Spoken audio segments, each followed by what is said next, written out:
Pagdagsa naman po ng mga mananampalataya para sa Ash Wednesday inaasahan na sa mga simbahan sa lalawigan ng Pangasinan. Para sa detalye ng balitang yan, kasama natin Idol Neil Moyano.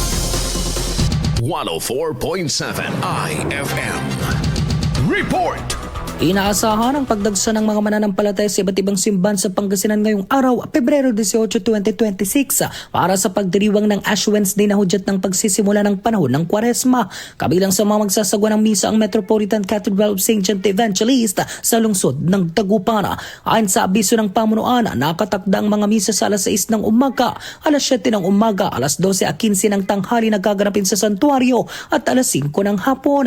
Naglabas din ng schedule ang Minor Basilica of Our Lady of the Rosary of Manaoag kung saan isasagwa ang mga misa sa alas 6 ng umaga, alas 7:30 ng umaga, alas 9 ng umaga, alas 10:30 ng umaga, alas 12 ng tanghali, alas 3 ng hapon at alas 4:30 ng hapon. Magkakaroon din ng kumpisal mula alas 7:30 hanggang alas 8:30 ng umaga. Bilang paghahanda, isinagawa kahapon Pebrero 17 ang Rite of Burning of Palms sa patio ng Basilika para sa paglikha ng abo na ipapahid sa noo ng mga deboto. Ang paglalagay ng abo ay simbolo ng pagsisisi, pagpapakumbaba at pagbabalik loob sa Diyos bilang paghahanda sa nalalapit na Semana Santa. Kasama mo mula rito sa FM News Dagupan, ito si Idol Neil Moyano, Tatak IFM. IFM News. IFM News. IFM News.